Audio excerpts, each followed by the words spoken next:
Hello, guys. This is Tom Gogas. I'm gonna be the host of Ignite TCG's uh, podcast on winning theory. This is gonna be the first episode. We try to dwell into the winning mindset and different ways to win in this game, either by theorying or testing or everything. This is gonna be the first episode. Our first guest is Vasilis Tsimploulis. He's a very accomplished player in our area. He's playing a different approach. He doesn't really typically choose to play a tier one meta deck as per se. He chooses the more rogue strategies and different ways to win. So it's time for you, Bill, to give your bio. Who are you? The way you think it is better to win. Okay, thank you, Goga, for having me here in the podcast. My name is Vasilis Tsimploulis. I'm a semi-professional Yu-Gi-Oh player, as professional as one can be, with new rule sets. But today we're going to be talking about the rogue decks and the rogue strategies. Personally, I have in this year I have showed that rogue decks can be good, can win, but it's not an easy cake. It's not a walk in the park, to be honest, to do that.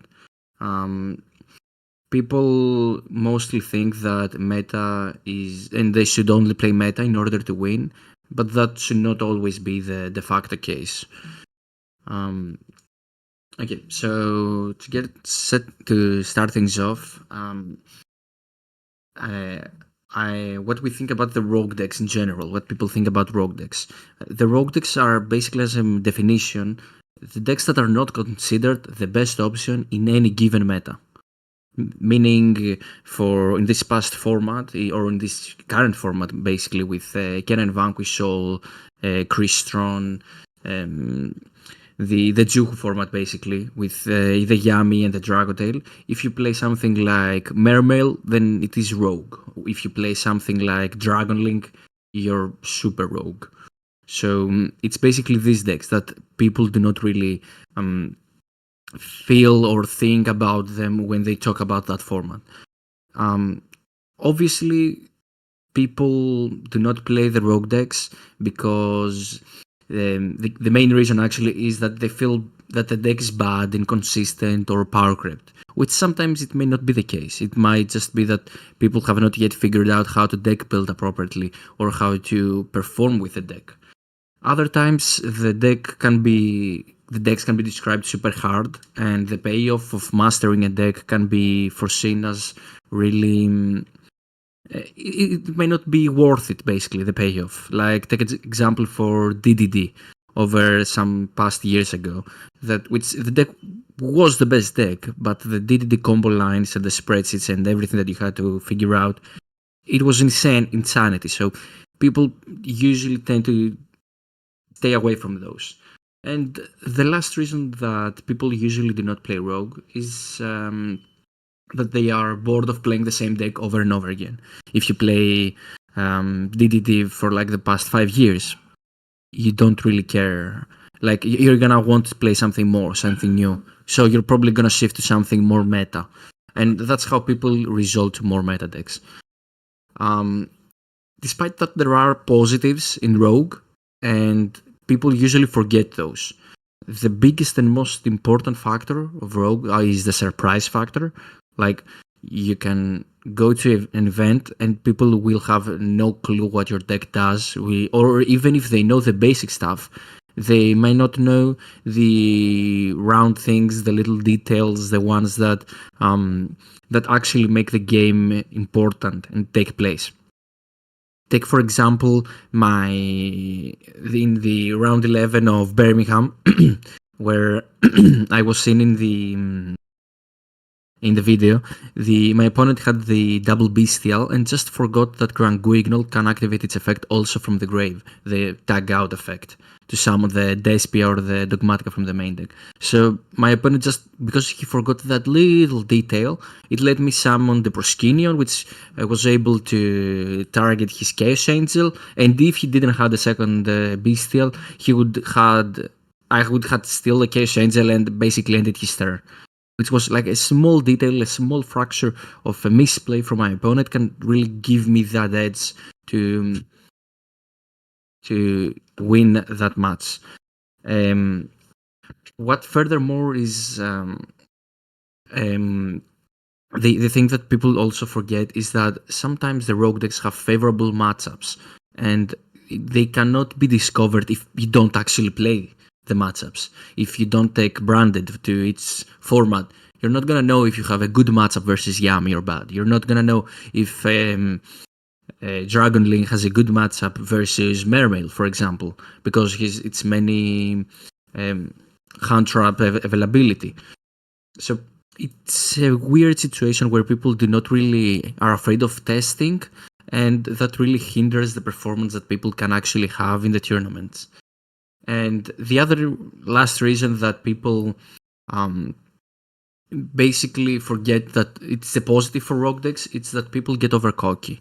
Like when your opponent sits across you and you play a deck that was like a year ago, 2 years ago, they're gonna feel like, oh yeah, just I'm gonna win this easily, because they have in their mind that they play a better deck, so they will have to win, and they just get over cockiness because like they think that their deck is better, so it's easier for them, so they don't have to really focus and stuff, which more often than not is not the case, right?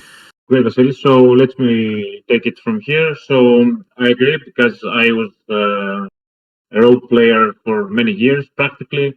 Being a rogue player means you want to win on your own terms, in your own terms, and you want to win with what you have.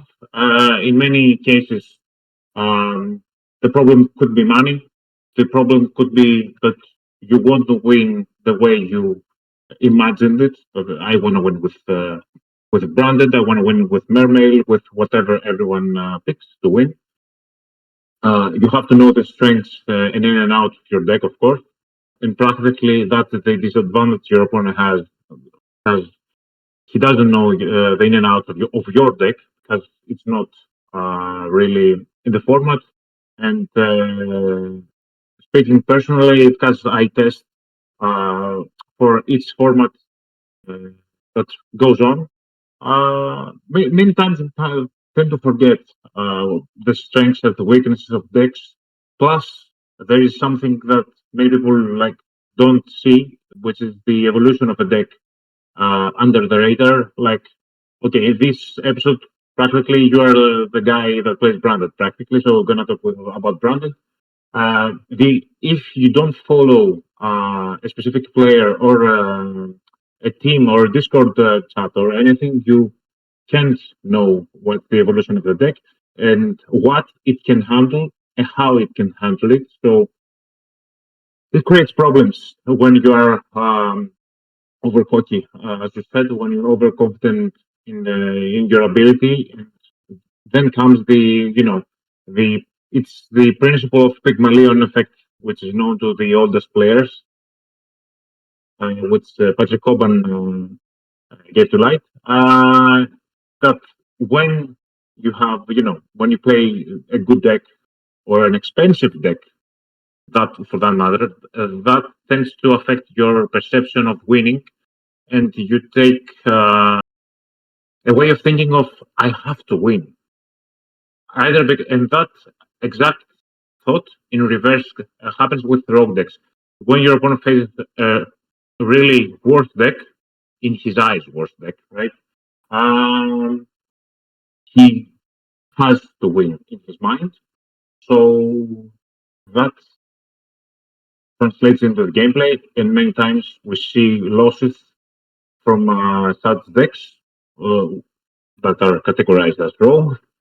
And sadly, that has the most the worst result in your psychology when you play. Because you play in this format, you play a Yami mirror match or a Yami versus Draco Tail or whatever, you're fine. Like okay, I played my matchup and stuff. When you play against a deck, like a rogue deck, and you're like, okay, I shouldn't lose this, but I did.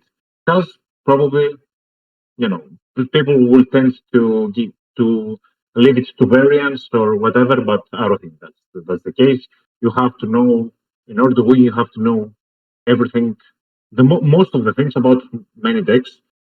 And yeah, rogue decks, by the way, I think need to tech their decks many times. When something is rogue, practically means it's not exactly out of the meta, but it's in the environment that's called the meta. Uh, it's like not that favored most of the times. But the problem is with that thought is that when you don't expect it, it's gonna hit, and when it hits, it's gonna hit hard. I think like branded in this case, we talked with Vasilis like in real life, and we talk about. I really believe this deck is a great at the meta. I think it's more oppressive than Dragon Tail. You could mix it. I think I have a personal bias. I mean, with Dragon Tail branded because I play with ladder. When I play with in ladder, I fix the cards. I'm like, okay, that's probably branded Dragon Tail. I start feel bad because I play Yami in a horrible matchup. It's not that way practically. Nobody plays this deck, and they should probably. But yeah, No, pretty much you summed it up for me. What Rogue really is. Something that some people also tend to mention is that basically the meta decks have a better time into the Rogue decks, but that is only the case if you're trying to create the Rogue deck as a meta deck, right? If that's a lot on the deck building side. If I'm going to an event on a 3 deck format like Juho, for example, right now, I'm just building it to win the Yami, the Kenan Vanquish Soul, and the Dragon Tail matchup. Nothing else. Yeah, okay, if I got a Tempai guy right across me, I am starting to sweat a little because I have nothing for Tempai in my deck.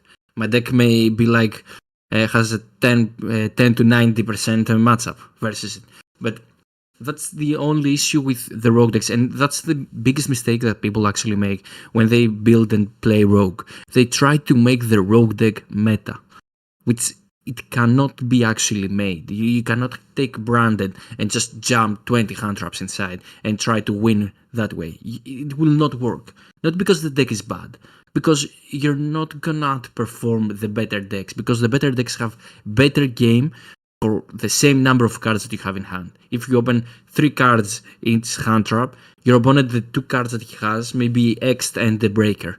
And that X can actually break the remaining interruptions that you may have. While if I have a Lubrant Cartesia, I'm doing nothing, right? It's a whole game. It's a whole different game. That's the main reason why people struggle with Rogue, and that's why people do not actually play Rogue. Like, if you see the stats, people are declining. Like, before my top in Birmingham, in the top 32 that I did, people didn't do a single top with branded for like a year. Do you imagine that? It was the same deck. It wasn't another deck. I was performing in the regionals and the locals that I was playing. I was topping and I was doing consistently well. But that's, because I was doing it, but I wasn't going international. People do not do that. People are afraid. I don't know why. It's a weird mentality, and the main problem with that is that people actually just go and play meta, but you're not gonna be better than the other. If you go and see Triff playing Yami, yeah, he was one of the first, he played a lot, it was obvious that he's gonna perform. If you go and see, you play Yami, if I right now take Yami and just go and sit and play Triff, I'm gonna lose 9 out of 10 times, unless I just open like magic hands and he breaks. There is not gonna be really a game. And that's the main reason why people should actually play Rogue. If you don't have a lot of time to test, and you're not gonna be like ahead of the release schedule of Konami, you're not gonna be able to perform in tournaments. You're just gonna be the 2nd, 3rd, 4th, 5th, 6 better Yami player in the local, which is relevant, right? Only the first one wins. The other ones are like the first loser, the second loser, the third loser, and so goes on.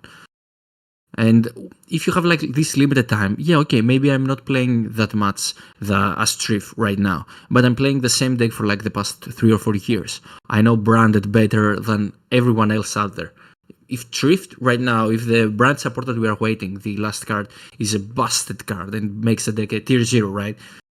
Who's gonna have the upper hand, right? I'm playing mirrors these past 3 years. I'm testing the deck this whole time. The other guy is not. I'm gonna perform him in a reasonable game state 9 out of 10 times. And that's the difference between playing meta and playing rogue. If you play PK Burning Abyss, right? No one is gonna know what the deck does, or some people will know, okay, whatever, it doesn't really matter. What matters is that you're gonna be adaptable, you're gonna change things, you can make things better, you can find little strategies that make your deck better, and that little thing can actually push you to win. Because the other people will not know what that is. And that's the big difference with playing rogue and playing a meta. You're just a meta sip if you're just playing meta because it's the meta. Yeah, okay, maybe some cards are cool, sure. But there's no reason to really play competitively if you don't really invest the time from the start, before the start. Like, you have to take the decks that the cards when they are announced, like Killer Tune, for example, you already must know what Killer Tune does, which is released in December, like 3 months from now. It is a big difference on the mindset of how you play the deck, of how you prepare for the deck, of how you even get the cards, right? Because if you get them right now, if you had like a Red Nova, it would be also cheaper if you were playing Killer Tune, if you had tested. Which could also be a good financial decision for you later on, because now your Red Nova is like, what, 20, 30 euro a card? It's like, it's unreasonable to go spend that for a card.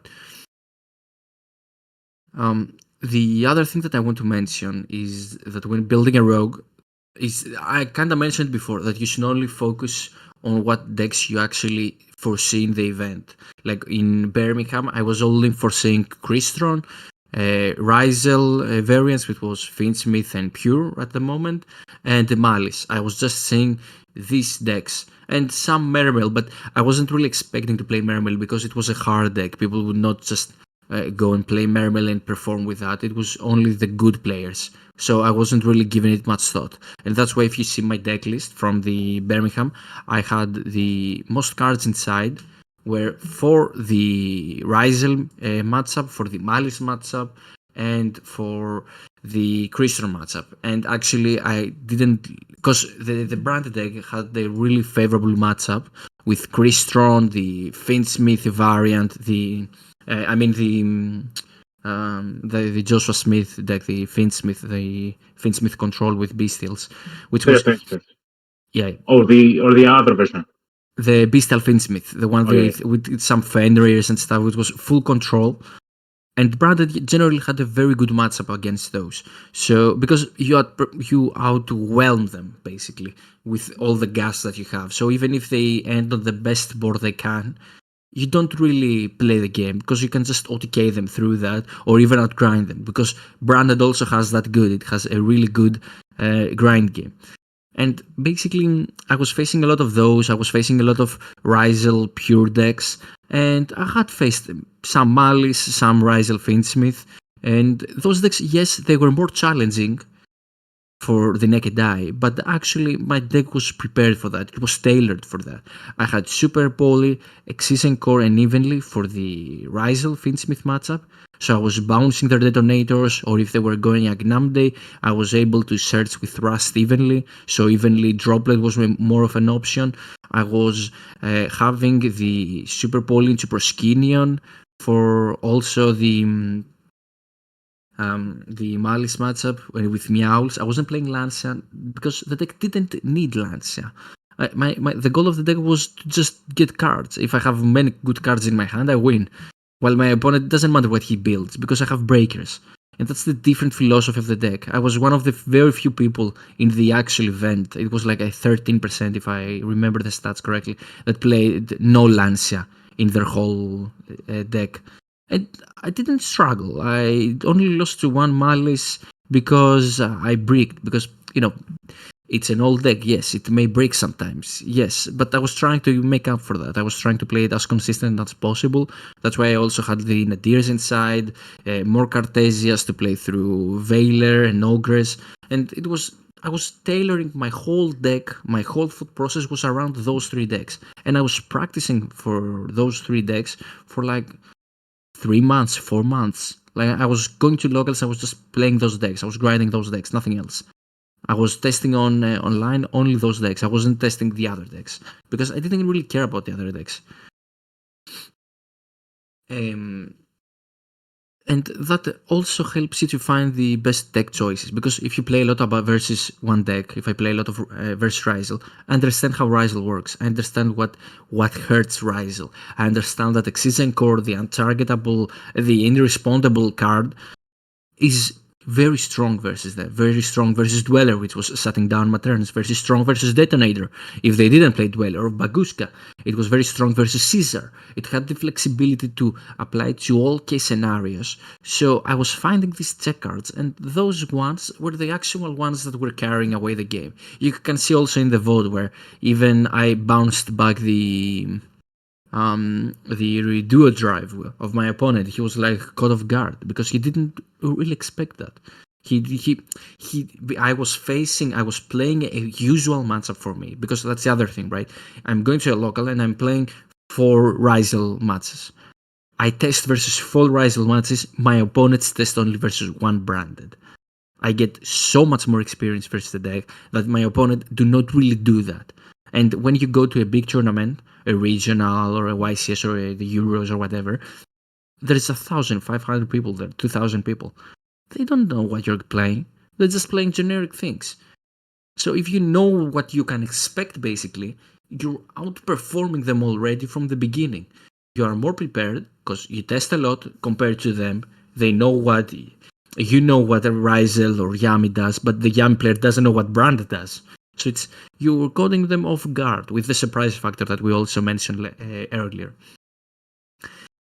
The other thing is that obviously this needs a lot of testing, right? You also have to play a lot. You have to understand what the other decks do. You have to basically know how to play the other decks, and that's the key.